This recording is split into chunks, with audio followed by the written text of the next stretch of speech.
Technician First Class Marcus Vale wiped the sweat from his forehead as he adjusted the quantum resonance calibrator for the third time that morning, watching the alien device's energy patterns shift from chaotic red to a more stable amber. The Zephyrian power core hummed with harmonics that made his teeth ache, but after 6 months aboard Nexus Prime, he'd learned to work through the discomfort. "Vale, you're doing it again," called Technician Rodriguez from across the Royal Technical Bay, her voice carrying a note of amusement.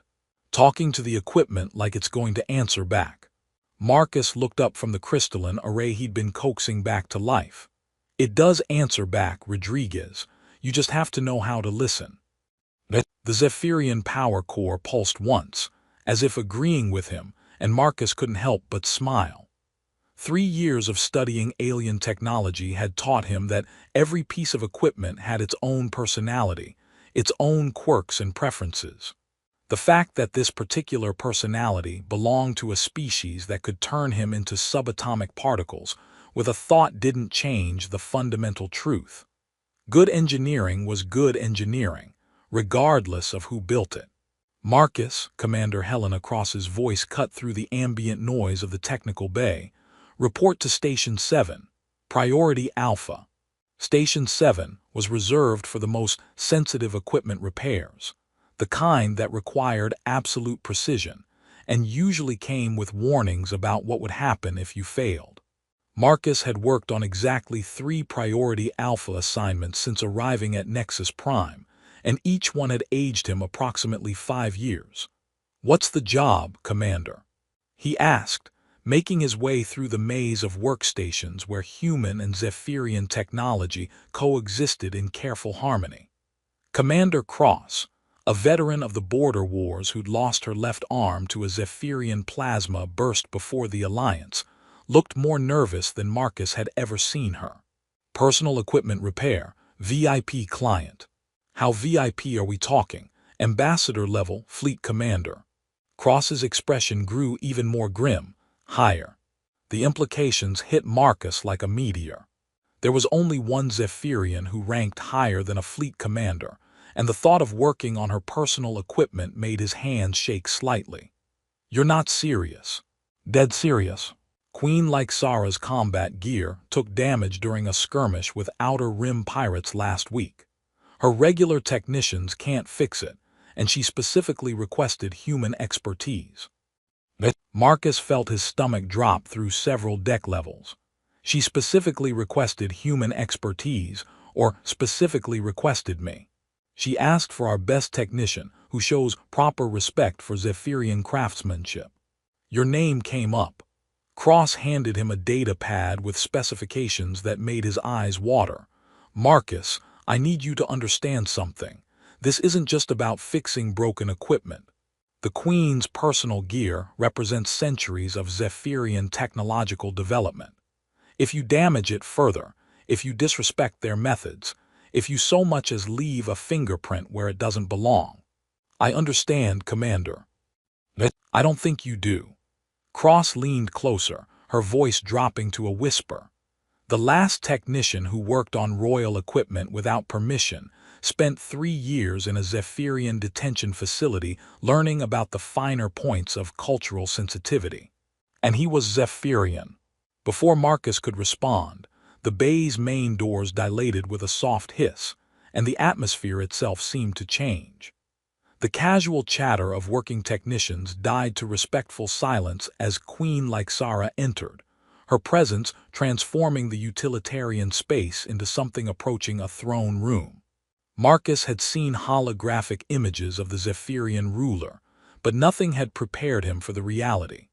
She moved with the fluid grace of someone comfortable with absolute power, her crystalline horns catching the bay's artificial lighting and casting prismatic patterns across the walls. Her skin, currently a deep blue gold that Marcus had learned indicated formal attention, seemed to glow with its own inner light. The royal combat suit she wore looked deceptively simple, sleek black material that shifted and flowed like liquid metal. But Marcus's trained eye caught glimpses of technology that made humanity's best equipment look like stone tools. "Commander Cross," Queen Lyxara's voice carried the musical undertones that made Zephyrian speech sound like controlled song. "I trust your technician is prepared for the challenge." "Yes, Your Majesty." Technician Vale is our most experienced specialist in cross-species equipment integration. Queen Lyxara's gaze shifted to Marcus, and he felt the weight of attention from someone who commanded fleets, negotiated with galactic councils, and could probably recite the technical specifications of every piece of equipment in the bay from memory. Her crystalline horns shifted from their neutral silver to a deep purple that he recognized as the color of royal authority mixed with curiosity. "Technician Vale," she said, and Marcus realized this was the first time he'd heard his name spoken in Zephyrian phonetics. "I have reviewed your previous work. Your approach to our technology shows understanding rather than mere competence." "Thank you, Your Majesty. I believe that good engineering transcends species barriers." "Indeed." She gestured to an aide who approached carrying what appeared to be a simple equipment case. "These items sustained damage during combat operations. My own technicians inform me that proper repair would require replacement components that are currently unavailable." Marcus accepted the case, feeling its weight and the subtle vibrations that indicated active technology within. "May I examine the equipment, Your Majesty?" "You may. However, understand that what you hold represents not merely tools but extensions of royal authority itself. In Zephyrian culture, one's personal equipment is—" She paused, seemingly searching for the right translation. "Sacred. To work upon it is an honor granted only to those of absolute trust." "I understand, Your Majesty. You have my word that I will treat your equipment with the respect it deserves." Queen Lyxara studied him for a long moment, her horns shifting through colors Marcus couldn't identify. "See that you do, Technician Vale. I will return in 3 days to examine your progress." After she left, taking most of the oxygen in the room with her, Marcus opened the case and nearly dropped it in shock. The equipment inside wasn't just damaged, it was impossible. Weapons that seemed to bend space around themselves, armor components that shifted between states of matter, communication devices that appeared to be carved from crystallized light itself. "Rodriguez," he called out weakly, "I'm going to need more coffee, a lot more coffee." Marcus had been working on Queen Lyxara's equipment for 18 hours straight when he finally understood why Zephyrian technology seemed to defy human comprehension. It wasn't built, it was grown, cultivated like a living organism that happened to manipulate energy and matter instead of processing nutrients. "This is incredible," he murmured to himself, using a modified electron microscope to examine the cellular structure of what appeared to be a weapon grip. The molecular lattice actually adapts to the user's biometric signature. It's not just personalized, it's symbiotic. "Talking to yourself again, Vale." Rodriguez appeared at his shoulder, carrying a fresh cup of coffee and a concerned expression. "You've been at this for 3 days. When's the last time you slept?" "Sleep is for people who aren't trying to repair technology that operates on principles that shouldn't exist." Marcus gestured to the array of components spread across his workstation. "Look at this armor plating. It's not just reactive, it's predictive. The quantum substrate actually anticipates incoming threats and adjusts its defensive properties before the attack arrives." "That's impossible." "That's what I thought too, until I realized it's not predicting the future. It's reading quantum probability cascades in real time. The whole suit is essentially a wearable quantum computer that happens to also stop bullets." Rodriguez whistled softly. "No wonder their own technicians couldn't fix it. How do you repair something that's smarter than you are?" "You don't repair it," Marcus said, his excitement building as understanding dawned. "You communicate with it. Watch this." He placed his hand on the damaged chest plate, feeling for the quantum resonance patterns he'd been mapping for days. Instead of trying to force the broken connections back together, he began to gently guide the self-repair algorithms, suggesting rather than commanding, offering options rather than imposing solutions. The armor responded like a flower opening to sunlight, its damaged sections flowing and reforming as the quantum lattice found new pathways around the areas of destruction. Within minutes, what had appeared to be irreparable battle damage had vanished, replaced by armor that was not only functional but improved. "How did you do that?" I asked nicely. Marcus grinned, feeling the satisfaction that came from solving a puzzle that had initially seemed impossible. Zephyrian technology isn't just advanced, it's alive in ways we don't understand yet. It doesn't want to be broken any more than we want it to be broken. Over the next several hours, Marcus applied the same approach to each piece of equipment. The weapon that had seemed permanently fused became responsive to his touch, its energy-focusing systems realigning with eager precision. The communication device, which had been producing nothing but static, began to hum with harmonics that made his bones resonate in sympathy. "Technician Vale." The familiar voice made him look up from his work to find Queen Lyxara standing at his workstation, her crystalline horns glowing with what he was beginning to recognize as impressed approval. "I was not expected for another day." "Your Majesty." Marcus stood quickly, gesturing to the array of repaired equipment. "I know I still have time remaining, but I believe the work is complete." Queen Lyxara moved closer, her skin shifting to the pale gold that indicated intense concentration as she examined each piece. Marcus watched her hands move over the equipment with the familiarity of long use, testing connections, checking calibrations, feeling for the subtle harmonics that indicated proper function. "This is unexpected," she said finally, her voice carrying a note he couldn't identify. "The improvements to the energy efficiency matrices alone represent advances my own engineers have been attempting for cycles." "I didn't really improve anything, Your Majesty. I just helped the systems find their optimal configuration. Your equipment wanted to work, it just needed someone to listen to what it was trying to say." Queen Lyxara's horns shifted through a spectrum of colors Marcus had never seen before, settling on a deep silver blue that seemed to pulse with internal light. "You speak of my equipment as if it were alive. Isn't it? I mean, not alive in the biological sense, but responsive, adaptive, almost conscious in its operation. Working with it has been like collaborating with a very sophisticated partner." "That is a remarkably insightful observation." The Queen lifted her primary weapon, feeling its weight and balance. "Among my people, we believe that truly masterful equipment develops what you might call a spirit, a reflection of its creator's intentions merged with its user's needs." "Then this equipment has a beautiful spirit," Marcus said without thinking, then immediately wondered if he just committed some kind of cultural offense. Instead of taking offense, Queen Lyxara smiled, the first genuine expression of pleasure Marcus had seen from her. "Beautiful, yes. That is perhaps the most accurate assessment anyone has ever made of my gear."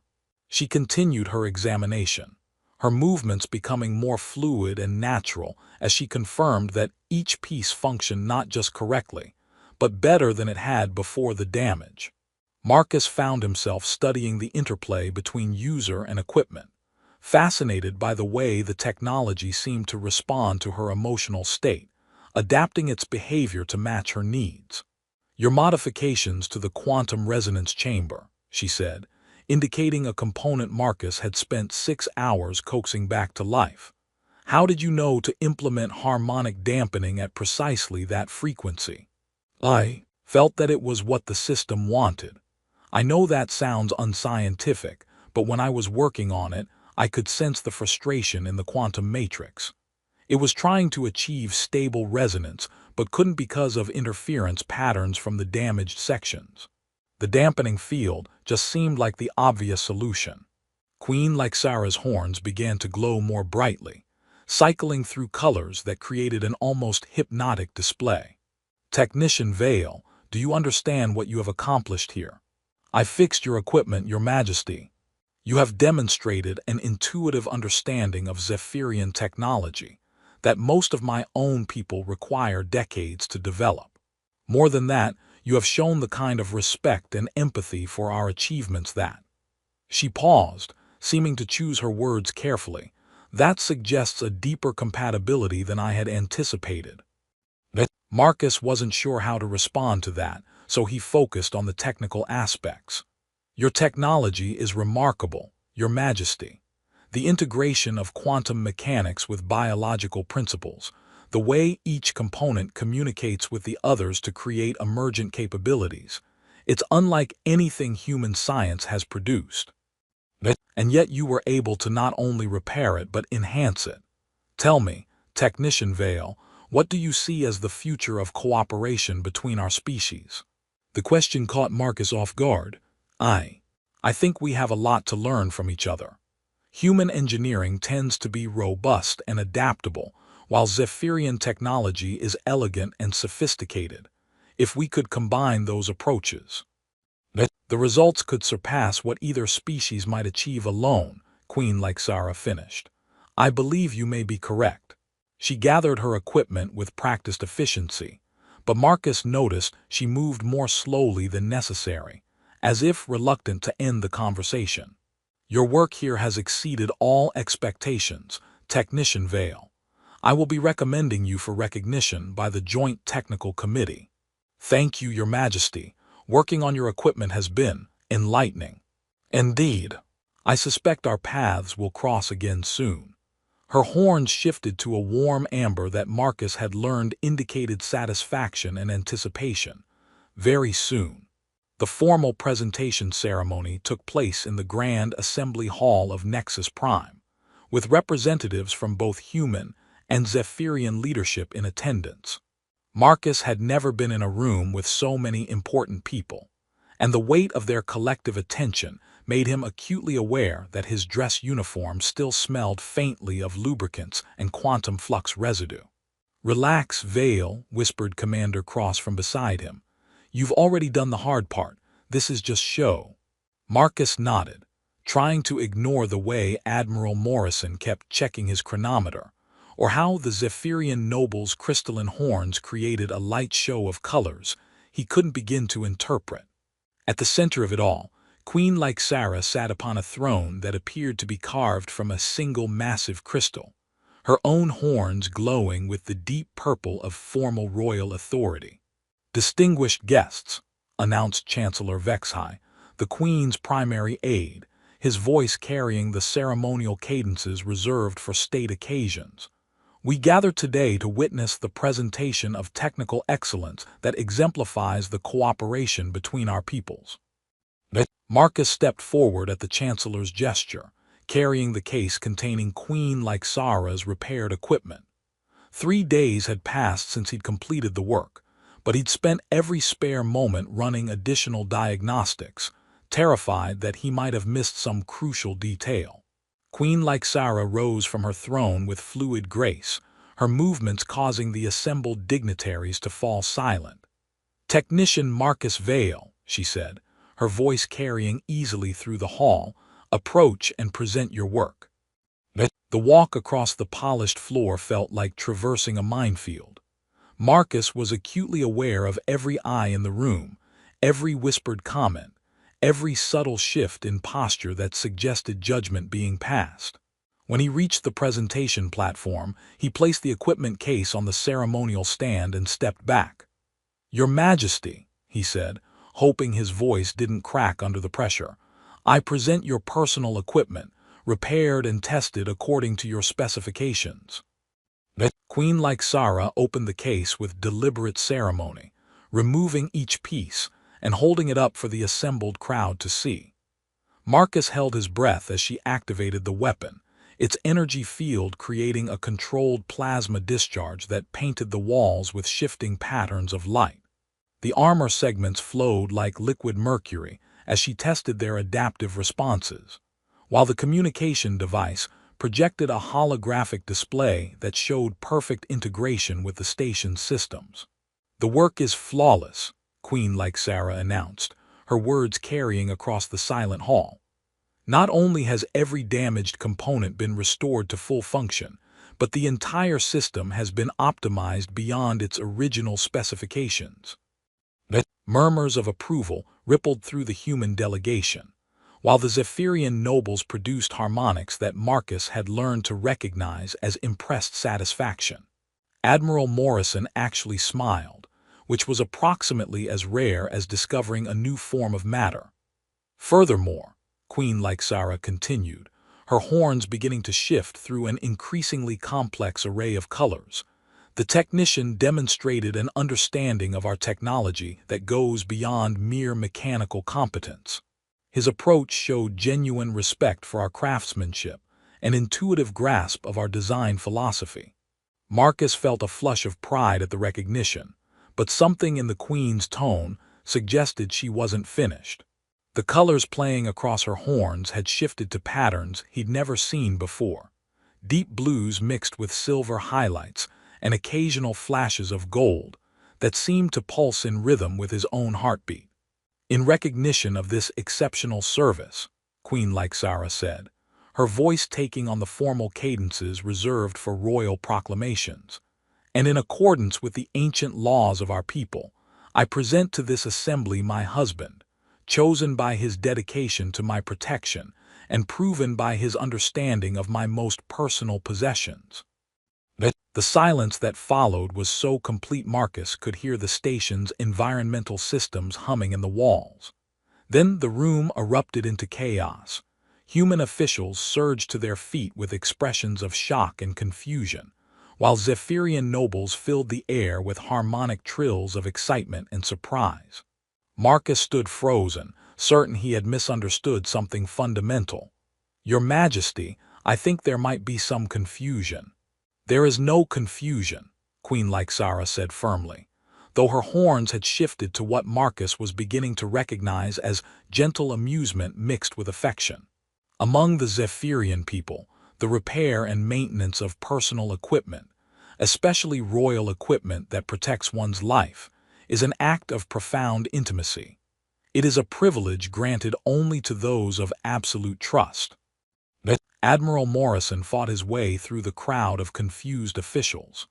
"Your Majesty, surely there must be some mistake. Technician Vale was simply following orders to repair damaged equipment." "Admiral Morrison," Queen Lyxara replied with the patience of someone explaining simple concepts to small children, "your technician spent 3 days learning the intimate details of my most personal possessions. He studied how they functioned, understood their needs, and cared for them with a dedication that would impress our finest craftsmen. In our culture, such attention and respect is reserved only for one's life partner." Marcus felt the blood drain from his face, but he began, then stopped, looking at Queen Lyxara's expectant face. "I need to understand what you're asking of me. I am asking if you are willing to help me build a future where our species can truly understand each other, rather than merely coexist." Her horns brightened with hope and determination. "Your work on my equipment showed me that such understanding is possible. The question is whether you are prepared for the challenges that would come with making it real." 2 hours later, Marcus found himself in Queen Lyxara's private study, aboard the Zephyrian section of Nexus Prime, surrounded by technology that made his engineering background feel woefully inadequate. The room itself seemed to be grown rather than built, with walls that curved organically and furniture that appeared to be cultivated from crystalline coral. "I owe you an apology," Queen Lyxara said, her horns now showing the soft blue-green that Marcus had learned indicated sincerity mixed with regret. "I should have explained our customs before asking you to work on my equipment." Marcus sat carefully in a chair that had apparently molded itself to his body's shape. "Would it have changed anything? Would you have found someone else to do the repairs?" "No," she admitted. "I had reviewed the records of every technician on this station. You were the only one who showed genuine respect for our technology rather than treating it as a puzzle to be solved or a secret to be stolen." "So this was planned. The repair request was genuine. My equipment was badly damaged and my own technicians could not fix it. but I chose you specifically because your previous work showed the qualities I was looking for. Her horns shifted to deeper blues as she considered her words. What I did not anticipate was how your approach would affect me personally. Marcus studied her face, noting the way her skin's luminescence had softened to warmer tones. What do you mean? When I watched you work, saw the care you took with each component, the way you seemed to understand not just how my equipment functioned, but why it was designed the way it was. She paused, her horns cycling through colors that seemed to reflect complex emotions. I realized that I had found someone who could see the beauty in what my people create, rather than just its utility. Your technology is beautiful, Marcus said honestly. The integration of function and artistry, the way each component serves multiple purposes while maintaining elegant simplicity, it's like looking at the blueprints of the universe itself. Queen Lyxara's expression brightened considerably. That is exactly what I hoped you would understand. Too many beings look at our achievements and see only weapons or tools. You see the philosophy behind them, the way they reflect our values and aspirations. Marcus leaned forward, his natural curiosity overriding his nervousness about the situation. Tell me about that philosophy. I want to understand. We believe that technology should enhance life rather than dominate it. Every device we create is designed to work in harmony with its user, to adapt and grow rather than simply execute predetermined functions. She gestured to her equipment, now arranged on a display stand where it continued to pulse with soft internal light. My armor does not just protect me, it learns from each battle, becoming more effective at anticipating threats. My weapon does not simply destroy, it can also create, channeling energy for construction as easily as destruction. That's why the repair process felt like collaboration rather than mechanical work, Marcus realized. The equipment wanted to function properly, I just had to help it find the way. Precisely. And that understanding, that intuitive grasp of our approach to technology, is what made me realize that true cooperation between our species might be possible. Marcus felt a weight of responsibility settling on his shoulders. So this marriage, it's not really about us personally, it's about what we represent. Queen Lyxara moved closer, her horns shifting to the warm gold he was beginning to associate with personal, rather than political emotions. It began that way, she admitted. A political necessity disguised as cultural tradition, but watching you work, talking with you, seeing how you approach problems with curiosity rather than prejudice. It became something more. It became the possibility of something more. She sat in the chair across from him, their knees almost touching. Marcus, I have been ruler of my people for 15 cycles. I have negotiated treaties, commanded fleets, and made decisions that affected billions of lives. But I have never met someone who could see past the crown to understand who I am beneath it. Marcus felt his heart rate accelerate as he began to understand what she was offering. And I've never met someone who challenges me to think beyond everything I thought I knew about engineering.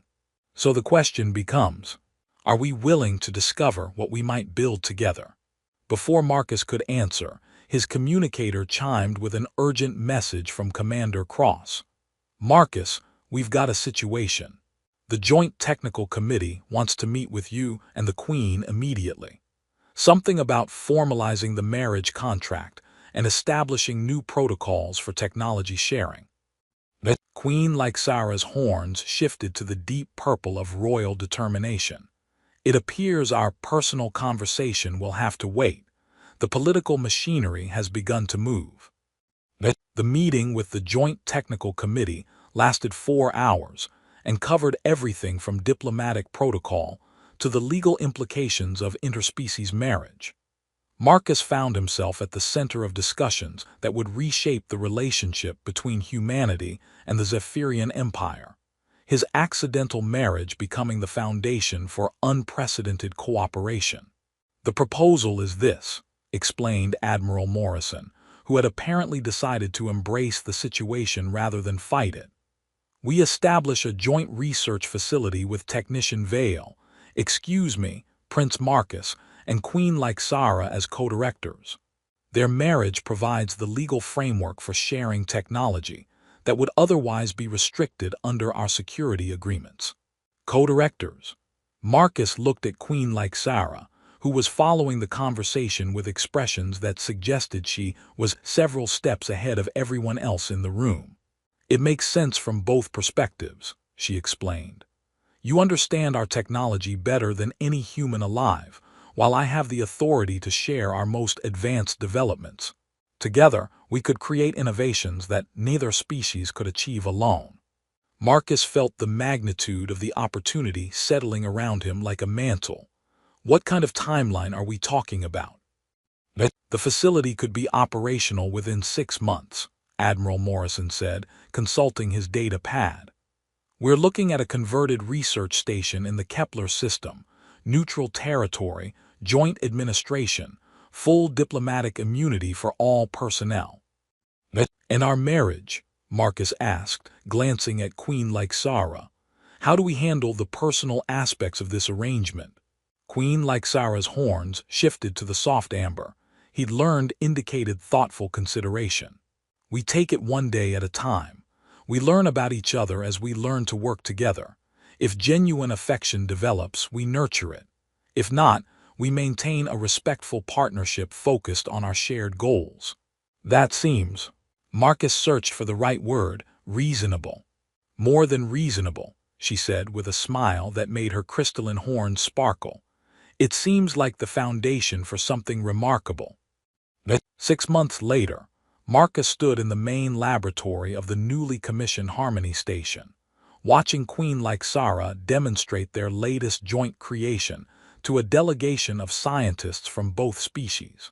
The device looked impossibly elegant, a fusion of human engineering principles and Zephyrian biotechnology that could repair damaged tissue at the cellular level while simultaneously strengthening the patient's immune system. The key breakthrough, Lyxara explained to the fascinated researchers, was understanding that human adaptability and Zephyrian symbiosis could be combined rather than competing approaches. Marcus smiled as he watched her work, noting how naturally she shifted between the technical explanation and the philosophical framework that made it possible. Over the past months, their partnership had evolved from awkward formality to genuine collaboration, with each challenge solved together, strengthening both their professional relationship and their personal bond. Prince Marcus, called Dr. Chen, the station's chief medical officer, could you explain how you modified the quantum resonance chamber to work with organic systems?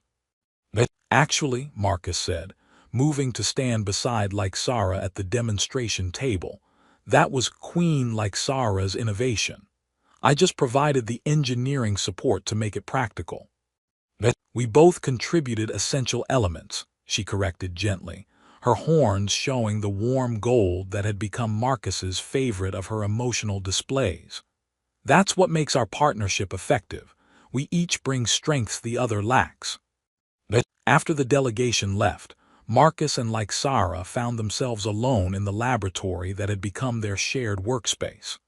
The walls were lined with projects in various stages of completion, medical devices, communication systems, even recreational equipment that combined the best of both species' approaches to technology.